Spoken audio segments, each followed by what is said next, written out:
Hello everyone, welcome back to the Food Tech Online. आज के इस सेशन में हम डिस्कस करेंगे दिसंबर मंथ ऑफ 2024 के अंदर वर्ल्ड फूड इंडस्ट्री के अंदर या वर्ल्ड फूड सेक्टर के अंदर जो भी नए इनोवेशंस हुए, नए इन्वेस्टमेंट्स हुए या फिर कोई नई रिसर्च हुई है, इन सब से रिलेटेड जो भी न्यूज़ आई थी दिसंबर मंथ ऑफ 2024 के अंदर, उन सबको आज हम डिटेल में डिस्कस करने जा रहे हैं। जैसा कि आप सबको पता है, Food Tech Online monthly basis पे एफएसएसएआई, इंडियन फूड इंडस्ट्री और वर्ल्ड फूड इंडस्ट्री में जो भी रिसर्चेज होती है या फिर इन्वेस्टमेंट्स होती है, उनको अलग अलग वीडियोस में कंपाइल करके आपके पास दे रहा है। तो आपको अगर ऐसी और ज़्यादा इन्फॉर्मेटिव वीडियो चाहिए तो आप ज़रूर हमारे चैनल को सब्सक्राइब कर लीजिएगा। तो चलिए शुरू करते हैं आज के इस सेशन को। नाउ जो आज की पहली न्यूज़ है वो आ रही है अबू धाबी। अबू धाबी आप सबको पता है कि हमारे यूएई का कैपिटल सिटी है, ठीक है। तो अबू धाबी ने क्या किया है, वहाँ पे नया फूड लेबलिंग सिस्टम लॉन्च कर दिया गया है और इस फूड लेबलिंग सिस्टम को कह रहे हैं न्यूट्री मार्क सिस्टम। अब इसमें कर क्या रहे हैं, दरअसल जो भी अबू धाबी में फूड प्रोडक्ट सेल हो रहे हैं अभी, हालांकि इनमें कुछ लिमिटेड फूड आइटम्स को ही कैरेक्टराइज किया जा रहा है, न्यूट्री मार्क प्रोवाइड किया जा रहा है, लेकिन ये कह रहे हैं आने वाले टाइम में ये सभी जो उनके वहाँ पे फूड प्रोडक्ट सेल हो रहे हैं उनको सबको जो हमारा न्यूट्री मार्क सिस्टम है उसके हिसाब से उनकी ग्रेडिंग कर देंगे, ठीक है। तो ये न्यूट्री मार्क सिस्टम क्या है, इसमें जो भी हमारे फूड पैकेजिंग या फिर फूड प्रोडक्ट्स होंगे उन सबको अब ए से लेके ई तक ग्रेडिंग की जाएगी उनकी, और ये जो ग्रेड्स है उन फूड प्रोडक्ट को प्रोवाइड किए जाएंगे on the basis of healthiness of the product, यानी वह फूड प्रोडक्ट कितने ज़्यादा हेल्दी है। ए जो हमारा ग्रेड होगा वो डिनोट करेगा हाईएस्ट न्यूट्रिशनल वैल्यू को, और जो ई होगा वो हमारा लोवेस्ट न्यूट्रिशनल वैल्यू को इंडिकेट करेगा। अब ये अबू धाबी ने डिसीजन लिया क्यों है, इसके पीछे का मेन रीज़न ये है कि अबू धाबी में हाल ही के कुछ सालों में जो ओबेसिटी रेट्स है वो बहुत तेज़ी से बढ़ रहे थे। अब ओबेसिटी आपको पता है कि एक ओवरवेट कंडीशन है जो कि आगे जाके बहुत सारी डिजीजेस का कारण बन सकती है, और ये मेनली अनहेल्दी लाइफस्टाइल के कारण होती है, ठीक है।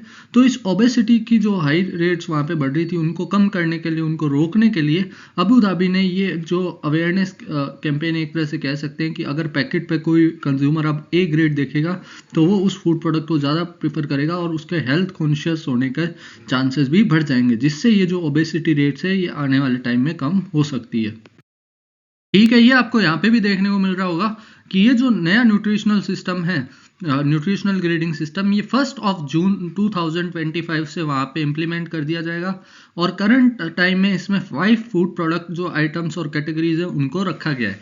इन 5 कैटेगरीज में आ रहे हैं हमारे डेयरी प्रोडक्ट्स, बेक्ड गुड्स यानी जो बेकरी से मिलने वाले प्रोडक्ट्स हैं वो, चिल्ड्रन फूड या फिर जिन्हें हम इन्फेंट फूड्स भी कह देते हैं, बिवरेजेस और ऑयल्स।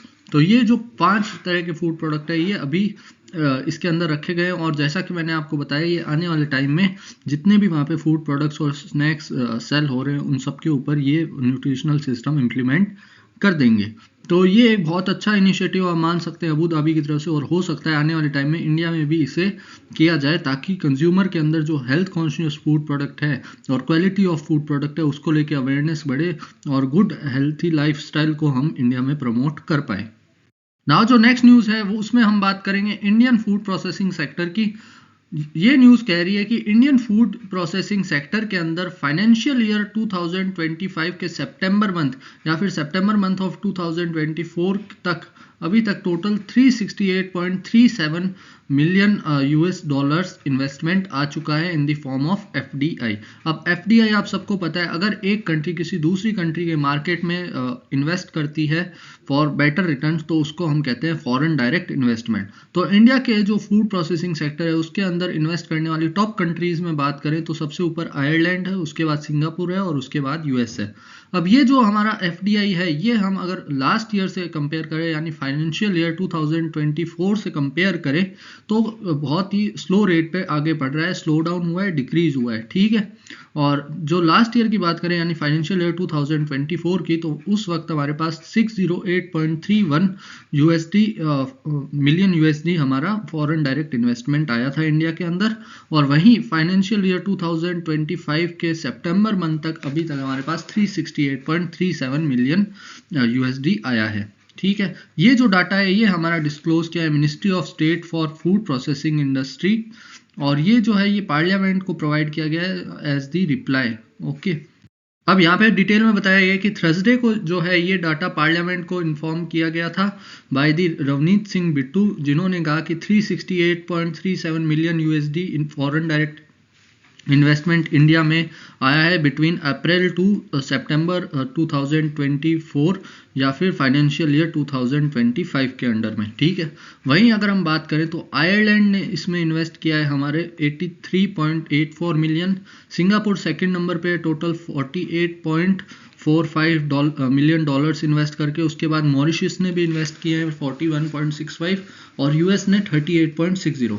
तो आपको यहाँ पे जो टॉप कंट्री है उनमें आयरलैंड आ रहा है। ये आपके एग्जाम में आ सकता है कि फाइनेंशियल ईयर 2025 के अंदर अभी तक कौन सी कंट्री ने food processing sector of India के अंदर सबसे ज़्यादा एफडीआई प्रोवाइड किया है या फॉरेन डायरेक्ट इन्वेस्टमेंट किया है। यहाँ पे लास्ट ईयर का भी डाटा दे रखा है और यहाँ पे बता रखा है कि ये जो सेक्टर है फूड प्रोसेसिंग का, इसमें बहुत सारी स्कीम्स चल रही हैं। तो इन जो स्कीम्स का यहाँ पे आप नाम देख रहे हैं, इनके बारे में ज़रूर पढ़ लीजिएगा क्योंकि आपके एग्जाम में डायरेक्टली स्कीम से भी क्वेश्चंस आते हैं। तो पहली जो हमारी स्कीम है वो है प्रधानमंत्री किसान योजना, और उसके बाद में production linked incentive scheme for the food processing industry, और उसके बाद में प्रधानमंत्री formalisation of micro food processing enterprises. ये 3 स्कीम के नाम आप यहाँ पे देख रहे हैं। तो इन तीनों के बारे में आप जरूर डिटेल में एक बार देख लीजिएगा कि कब लॉन्च हुई और किस स्कीम का क्या एम है। नाउ जो नेक्स्ट न्यूज़ है वो आ रही है हमारी एफडीए यानी फूड एंड ड्रग एडमिनिस्ट्रेशन, जो कि अमेरिकन बेस्ड एजेंसी है। उससे एफडीए ने बैन कर दिया है use of red dye number 3, जिसका हमें साइंटिफिक नाम देखने को मिलता है एरिथ्रोसाइनिन। ठीक है, ये जो डाई है इसका बहुत ज़्यादा इस्तेमाल किया जा रहा था अमेरिकन फूड इंडस्ट्री के अंदर एज अ कलरिंग एजेंट। लेकिन ये जो सिंथेटिक डाई है एफडीए ने पाया है कि इसका जो लिंक है वो पाया जा रहा है कैंसर से और बहुत सारे हेल्थ इश्यूज से चिल्ड्रंस के अंदर, ठीक है। यानी इसको इनडायरेक्टली एफडीए जो है कार्सिनोजेनिक नेचर का होने का बता रहा है, ठीक है। और ये जो इनका डिसीजन आया, इसने जो कैलिफोर्निया और यूरोपियन यूनियन के जो रेगुलेशंस है और रेस्ट्रिक्शंस हैं related to the food product, उनको और ज़्यादा बढ़ा दिया है, ठीक है। वहीं अगर हम बात करें कि इसके मेन हेल्थ कंसर्न्स क्या देखने को मिल रहे थे, उनमें आते हैं इसमें कैंसर कॉज होने की, हाइपर एक्टिविटी होने की और एलर्जी रिएक्शंस होने की, खासकर चिल्ड्रंस में कनेक्शंस हमें पाए गए थे, ठीक है। इस कारण से एफडीए ने इसे पूरी तरीके से बैन कर दिया है। वहीं पे आप अगर हम मैन्युफैक्चरर्स की बात करें तो मैन्युफैक्चरर्स को अब इसके कारण जो नेचुरल अल्टरनेटिव्स हैं, जैसा कि मैंने कहा ये सिंथेटिक फूड डाई थी, तो इसके जो नेचुरल अल्टरनेटिव्स हैं उन पे इनको एक तरह से शिफ्ट होना पड़ेगा, स्विच होना पड़ेगा, ये उनकी मजबूरी हो गई है। अब इसके अंदर जो मेजर हमारा चैलेंज है वो एक तो है कि जो सेल्फ लाइफ है वो प्रेसिस्ट बचा के रखना और यानी बना के रखना फूड प्रोडक्ट की, और दूसरा आ जाएगा जो कॉस्ट इफेक्टिवनेस थी इस डाई की वो बहुत ज़्यादा थी, बहुत ज़्यादा चीप पड़ती थी ये मैन्युफैक्चरर्स को as compared to natural alternatives. तो ये उनके सामने अब बहुत बड़े 2 चैलेंज। नाउ जो ये रेड डाई है ये मेनली हमारी इस्तेमाल की जा रही थी कैंडीज, ड्रिंक्स और बहुत सारे फूड प्रोडक्ट्स के अंदर। एफडीए कह रहा है थाउजेंड्स ऑफ अमेरिकन जो प्रोडक्ट्स है उनमें इस रेड डाई नंबर 3 का इस्तेमाल किया जा रहा था और ये चेरी रेड कलर प्रोवाइड कर रही थी। लेकिन अब इसके जो हेल्थ इश्यूज सामने आ रहे हैं उसके कारण कंज्यूमर को सेफ्टी प्रोवाइड करने के लिए इसको बैन किया जा रहा है। यूएस जो सेनेट है उसके अंदर लास्ट वीक हियरिंग के दौरान जिम जोन्स, जो कि हमारे एफडीए के डेप्यूटी कमिश्नर है, उन्होंने ये बात रखी थी कि ओवर अ डेकेड यानी पिछले दशक से जो सिंथेटिक फूड कलरिंग है और कलर एडिटिव्स हैं उनके ऊपर रिसर्चेस की जा रही है और रेगुलेशंस बनाए जा रहे हैं, उन्हीं में ये एक अगला स्टेप है, ठीक है। तो आपको ध्यान रखना है इसमें कि रेड डाई नंबर 3 का साइंटिफिक नाम क्या है, हो सकता है आपके पेपर में पूछ लिया जाए क्योंकि ये न्यूज़ में था। और आपको बाकी जो synthetic food colouring agents mainly industry में यूज़ होते हैं उनके नाम भी आपको पता होने चाहिए। नाउ जो नेक्स्ट न्यूज़ है वो आ रही है मॉन्डलेज और हर्शीज की तरफ से। मॉन्डलेज ने हर्शीज के टेक ओवर के लिए दोबारा से ऑफर किया था और इस बार भी हर्शीज ने इस ऑफर को रिजेक्ट कर दिया। यानी मॉन्डलेज ने कोशिश की थी कि वो हर्शीज जो कंपनी है उसे खरीद ले, लेकिन हर्शीज ने कहा कि जो प्राइस मॉन्डलेज ने ऑफर की है वो बहुत ज़्यादा कम है फॉर दी टेक ओवर, इस वजह से हर्शीज इंडिपेंडेंट रहेगी आगे भी एज अ कंपनी। और इस डिसीजन के कारण क्या हुआ, 5% का शेयर ड्रॉप हुआ है हर्शीज के स्टॉक प्राइसेस के अंदर। और मैंने इसलिए कहा ये दूसरी बार ऐसा डिसीजन लिया हर्शीज ने क्योंकि इससे पहले भी मॉन्डलेज ने ऑफर किया था take over of the Hershey's in the 2016, लेकिन तब भी हर्शीज ने मना कर दिया था और कहा था कि हम इंडिपेंडेंट रहना चाह रहे हैं। यही मेन सर न्यूज़ थी। अब यहाँ पे आप देख सकते हैं कि जो चॉकलेट मार्केट है वो 10% से ज़्यादा शॉर्ट अप हो गया था इस न्यूज़ के बाद में, ठीक है, कि हर्शीज़ का टेक ओवर हो सकता है मॉन्डलेज के द्वारा। लेकिन अब जो है हर्शीज़ के स्टॉक्स आप देख सकते हैं गिर चुके हैं। उस टेक ओवर की डील पूरी ना होने के कारण। अब मॉन्डेज और हर्शीज आप सबको पता है कि वर्ल्ड जो चॉकलेट मेकिंग कंपनीज है उनमें टॉप में आती है, और लगभग पूरे दुनिया के हर देश में मॉन्डेज या फिर हर्शीज के प्रोडक्ट आपको कोई ना कोई प्रोडक्ट देखने को मिल ही जाएगा। नेक्स्ट जो न्यूज़ है वो बहुत ही ज़्यादा रिलेटेड है, जो वीगन एंड नॉन वीगन का जो हमारा डिबेट चल रही है इंडस्ट्री के अंदर, उससे एक रिसर्च जो कोपनहेगन की यूनिवर्सिटी के अंदर हुई है उसने पाया है कि जो प्लांट बेस्ड मिल्क जो प्रोडक्ट्स हैं उनका जो न्यूट्रिशन लेवल है वो बहुत ज़्यादा कम पाया गया है काउ मिल्क से। ठीक है, अब यहाँ पे आप देख सकते हैं कि काउ मिल्क में हम सब जानते हैं एवरेज 3.4 ग्राम्स ऑफ प्रोटीन पर लीटर हमें देखने को मिलता है। वहीं बहुत सारे इन्होंने प्लांट बेस्ड जो मिल्क है उनको स्टडी किया, अराउंड 10 प्लांट्स बेस्ड जो मिल्क है उनका इन्होंने स्टडी किया और पाया गया कि एवरेज 0.4 से 1 ग्राम पर लीटर इनको वहाँ पे प्रोटीन कंटेंट देखने को मिल रहा है, यानी 3 गुना से भी कम वहाँ पे इनको प्रोटीन कंटेंट देखने को मिल रहा है as compare to cow milk. उसके बाद में बात करें तो न्यूट्रिशनल कंपैरिजन में भी प्लांट बेस्ड जो मिल्क है वो पीछे रह चुके हैं, क्योंकि उनके अंदर lower calcium, lower vitamin D values पाई गई है, और ओवरऑल प्रोटीन वैल्यू भी आप देख सकते हैं उसमें कम पाई गई है। ठीक है, अब इसके पीछे का जो मेन रीज़न है वो ये है कि जो प्लांट बेस्ड ड्रिंक्स होते हैं, मिल्क होते हैं, उनका जो प्रोसेसिंग है वो बहुत ज़्यादा करना पड़ता है as compare to cow milk. क्योंकि काउ मिल्क आप सबको पता है जैसे ही हम काउ से उस मिल्क को लेते हैं तो वो ड्रिंकेबल होता है, और अगर हम उसे बॉयल कर लें तो वो ईजिली डाइजेस्टेबल भी होता है, यानी रेडी टू ड्रिंक होता है काउ मिल्क। वहीं प्लांट बेस्ड ड्रिंक्स की अगर बात करें तो इनको बहुत सारी प्रोसेसिंग के थ्रू गुजारना पड़ता है बिफोर द कंजप्शन, जिसके अंदर यूएचटी आता है, हाई हीट ट्रीटमेंट आते हैं, और इन एक्सट्रीम टेम्परेचर पे हीट ट्रीटमेंट के कारण या प्रोसेसिंग के कारण जो मिलार्ड रिएक्शन होती है इन प्लांट बेस्ड मिल्क में वो बहुत ज़्यादा हमें देखने को मिलती है। और मिलार्ड रिएक्शन में आप सबको पता है कि प्रोटीन और जो रिड्यूसिंग शुगर है उनका रिएक्शन होता है, जिसके कारण इनका जो प्रोटीन कंटेंट है वो बहुत ज़्यादा कम हो जाता है। अब आप यहाँ पे देख सकते हैं कि जो ये रिसर्च है ये यूनिवर्सिटी ऑफ कोपनहेगन के जो प्रोफेसर है उन्होंने कंडक्ट की थी, और उन्होंने यहाँ पे और भी बहुत सारी चीज़ें बताई कि इन्होंने 10 प्लांट बेस्ड मिल्क को कंपेयर किया। हम कह सकते हैं कि जो प्लांट बेस्ड डाइट है उस पर हमें शिफ्ट होना चाहिए, लेकिन हम ये बिल्कुल नहीं कह सकते कि ये रिप्लेसमेंट है काउ मिल्क का।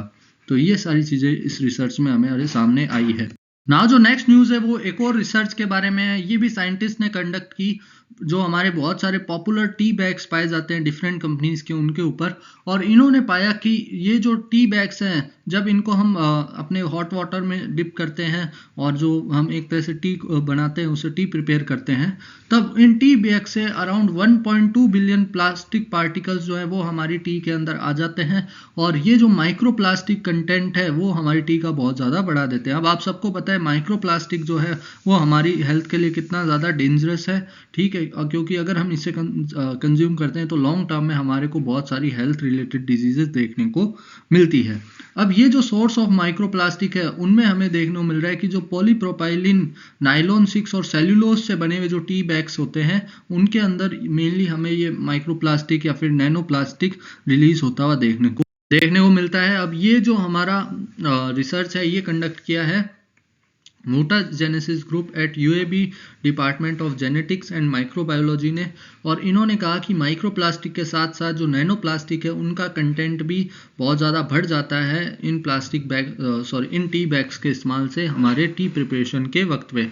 तो इन्होंने कहा है कि हमें इस जो रिसर्च है इसके ऊपर ध्यान देने की बहुत ज़्यादा ज़रूरत है, और जो भी ऐसे फूड पैकेजिंग और टी बैग मैन्युफैक्चरिंग मटेरियल है जिनके कारण इन माइक्रो और नैनो प्लास्टिक का जो इनहेलेशन है ह्यूमन बॉडी में वो बढ़ रहा है, इसको बैन करने की भी आने वाले टाइम में बहुत ज़्यादा ज़रूरत है। तो ये थे हमारी नेक्स्ट रिसर्च की न्यूज़ जो हमने देखनी पड़ी। अब अगर हम नेक्स्ट न्यूज़ की बात करें, वॉल्सो एंड ओमोर के ऊपर पाकिस्तान के अंदर 75 रुपीज़ मिलियन का फाइन लग चुका है। ये फाइन लगाया गया है कंपटीशन कमीशन ऑफ पाकिस्तान ने for the deceptive marketing practices, यानी एक तरह से मिसलीडिंग एडवर्टाइजमेंट के कारण इन जो कंपनीज है इनके ऊपर फाइन लगा है। और इसके पीछे मेन रीज़न ये है कि इन्होंने जो फ्रोज़न डेजर्ट ये मार्केट में सप्लाई कर रहे थे उसकी लेबलिंग की थी एज दी आइसक्रीम। अब आइसक्रीम और फ्रोज़न डेजर्ट में अगर हम मेजर डिफरेंस की बात करें तो ये प्राइमरी मिल्क और मिल्क कॉन्स्टिट्यूएंट से मिलकर बनी हुई होती है, और इसके अंदर जो मेजर फैट सोर्स होता है हमारा वो मिल्क फैट ही होता है। और आइसक्रीम का FSSAI स्टैंडर्ड कहता है कि इसके अंदर मिनिमम 10% ऑफ मिल्क फैट होना ज़रूरी है या फिर बटर फैट होना बहुत ज़्यादा ज़रूरी है। वहीं अगर हम फ्रोज़न डेजर्ट की बात करें, जो इसमें हमारा फैट का मेजर सोर्स होते हैं वो हमारे वेजिटेबल ऑयल या फिर वेजिटेबल फैट भी हो सकते हैं, ठीक है। तो यही इनका मेजर डिफरेंस होता है। बाकी और भी बहुत सारे डिफरेंसेस है जिसमें इनकी जो क्वालिटी है मिल्क कॉन्स्टिट्यूएंट की, सॉरी क्वालिटी नहीं, quantity in the milk constituent वो कम होती है। इसमें बाकी अदर एडिटिव्स होते हैं। इसमें साथ में फ्रोज़न डिज़र्ट के अंदर वह प्रोडक्ट भी आते हैं जिसके अंदर मिल्क के जो कॉन्स्टिट्यूएंट है वो पूरी तरह से एब्सेंट भी हो सकते हैं, जैसे शरबत हो गए, आइसिस हो गए, ये भी इनके अंदर आते हैं, ठीक है।